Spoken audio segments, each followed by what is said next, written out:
নমস্কার বন্ধুরা, সুপ্রভাত। সবাই কেমন আছো? আমি তো ভালোই আছি, আশা করছি ঠাকুরের কৃপায় সবাই ভালো আছো। আজকে সকালবেলায় আমি যেভাবে ব্লগ করি সেই অনুযায়ী এক লাইন গান দিয়ে বা ব্লগের মাঝে গান রাখি। কেন কি আমার ভালোবাসাটাই হচ্ছে গানটা ভালোবাসা, তার পাশাপাশি রান্নাবান্না করতে ভালোবাসছি। তো গান যে দেব বন্ধুরা, আগের ব্লগে এরকম মায়াবনু বিহারিণী আমি এক লাইন মতো গেয়েছি, এক লাইনই হবে হয়তো টেনে টুনে, তো ভিডিওতে কপিরাইট চলে এসছে। আর কপিরাইট ভিডিও একেবারেই বেকার। তো কি করব, সেই জন্য আজকে আর গাইতে গেলাম না, ঠিক আছে। আর গরমটা কিন্তু এবার আস্তে আস্তে আবার পড়ছে, সেই সাংঘাতিকভাবে না পড়ুক কিন্তু পড়বে। তো আজকে ছুটির দিন, আজকে মিত্রবাবু, তো আমি ঠিক করলাম যে জলখাবার তো এখন আমাদের দই চিড়ে এখন প্রতিদিনকার হতেই থাকছে, ওইটাই এখন দাঁড়িয়েছে এই গরমের জন্য।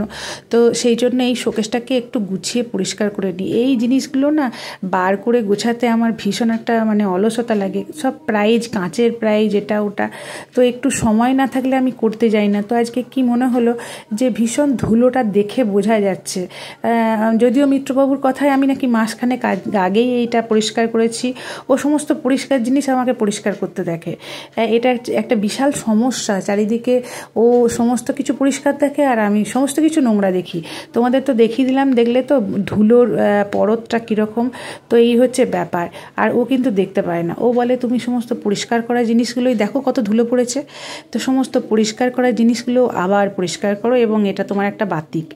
তো কি বলবো, তো যাই হোক, এগুলো যখন পরিষ্কার করি তখন একটু পিছনের দিকে ফিরে চলে যাই, যে বিভিন্ন জায়গায় ওকে নিয়ে গেছি। আর এই একতারাটা দেখছো তো, এটাও ও প্রাইজই পেয়েছিল। তো এই সমস্ত ও যা যা পেয়েছে প্রাইজ, তো সেইগুলো আমি এই শোকেসটার মধ্যে রাখার চেষ্টা করেছি। আর একটা আছে বড়, সেটা সামনের ঘরে রাখা আছে। তো এইগুলো মুছে টুছে পরিষ্কার করে রাখি। আমি যখন ফাঁকা টাইম বসে থাকি আমারও দেখতে ভালো লাগে, মনের দিক থেকে একটু ভালো লাগে। ও গান নিয়ে সেইভাবে দাঁড়াক না দাঁড়াক বা গানটাকে প্রফেশন করুক না করুক, আমি যেহেতু গান ভালোবাসি আমার ভালো লাগে আর পরিষ্কার পরিচ্ছন্ন করতে ভালো লাগে।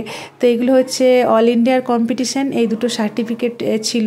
তো এগুলোর সঙ্গে ক্যাশও ছিল। তো আমার সেইভাবে মনেও নেই যে কোথায় কিভাবে কি পেয়েছিল। তো মাঝে মাঝে এগুলো পরিষ্কার করি আর গুছিয়ে রাখতে আমার খুব ভালোই লাগে। তো আজকে সকালটা শুরু হয়ে গেছে পুরো এইভাবেই। আর যেহেতু বাড়িতে আর কেউ নেই, তো সেই হেতু সকালটা হচ্ছেও কিন্তু দেরিতে। আর এটা একটা আর্লি রাইজার থেকে এই দেরি করে ওঠাটা কিন্তু একটা খুব বাজে অভ্যাস, এবং যে অভ্যাসে আমরা অভ্যস্ত হয়ে যাচ্ছি আস্তে আস্তে। আগে কিছুদিন যাবৎ মিত্রবাবু হাঁটতে যাচ্ছিল, এখন দেখছি এই অতিরিক্ত গরম পড়ার পর থেকে ওর হাঁটতে যাওয়ার অভ্যাসটাও বন্ধ হয়ে গেছে। এটা আবার চালু করতে হবে। আর কি হচ্ছে বলো তো, সবারই তোমাদের হয়তো এই একই অবস্থা হবে।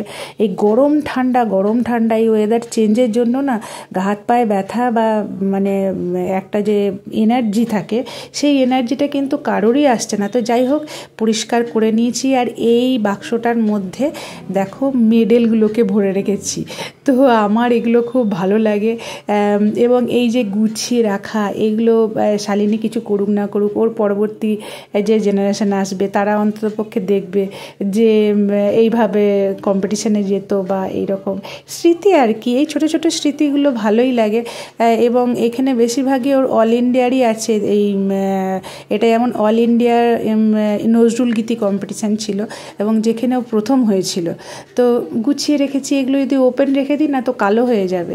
তো সেই কারণে এইরকম সোনার গয়নার বাক্সের মধ্যে পরিষ্কার করে রেখে দিই এবং মাঝে মাঝে এগুলোকে আমি পরিষ্কার পরিচ্ছন্ন করে সাজিয়ে রাখতে ভালোবাসি।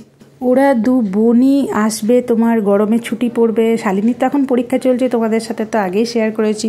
তো এখন তো পরীক্ষা চলাকালীন তো বাড়িতে আসা যায় না, জানি না। ও কিন্তু বলছিল মা আমার বাড়িতে যেতে ভীষণ ইচ্ছা করছে। এখন যে হ্যাঁ, পরীক্ষার মাঝে বাড়িতে আসবি কি? বলছে না, একবার যদি যাই। বাড়ি আসা একটা অক্সিজেনের মতো কাজ। আর ও ভীষণ ঘর টান আর কি যাকে বলে। তো আমরা কিছু বলিনি। এখন যদি বলি আসিস না তাহলেও বিপদ, আর যদি বলি চলে আয় তাহলে বাড়িতে এলেই ঘুমাবে জানো তো। আর পরীক্ষাগুলো ঠিকঠাক করে হয়ে যাক, তো জানি না কী করবে এখন। আর মান তো একেবারে গরমে ছুটি পাবে 7 দিন, তো তখনই আসবে।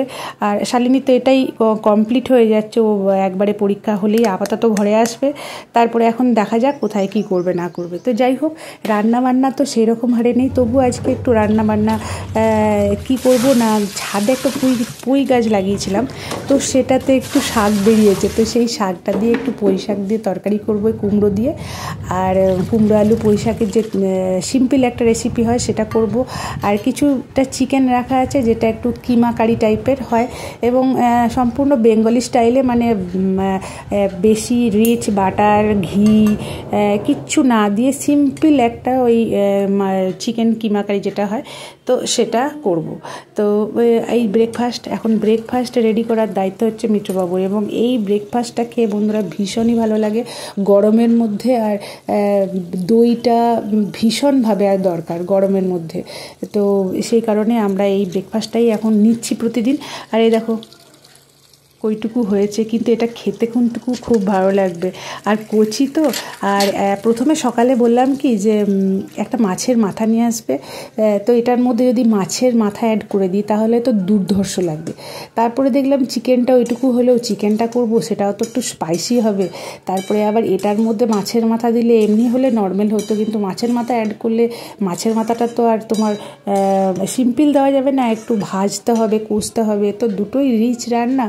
ওই জন্য বললাম বাদ দাও, এই সিম্পল যে কোনো একটা সিম্পল হবে, একটা রিচ হবে। তো এই দেখো আমি কিভাবে কুমড়োর তরকারিটা করেছি, ভীষণ সহজে আর খুব তাড়াতাড়ি। আমি কি করি, শাকটা কেটে পরে আলুটা শাকটা না সেদ্ধ করে নিই, তারপরে পেঁয়াজ কুমড়ো ভেজে তারপরে তরকারিটার মধ্যে অ্যাড করে দিয়ে সেদ্ধ আর কি শাকটা আর আলুটা দিয়ে একসঙ্গে নাড়াচাড়া করে একটু ভাজা মশলা হয়, যেটা ধনে জিরে ভাজা মশলা, সেটা দিয়ে নামিয়ে দিয়ে এবার চিকেনটা করছি। চিকেনটা তোমার গরম মশলা দিয়েছি তেলের মধ্যে, তারপরে দিয়েছি পেঁয়াজ, এবং পেঁয়াজটাকে হালকা করে ভাজা হয়ে যাওয়ার পর দিলাম টমেটো কুচি আর লঙ্কা কুচি।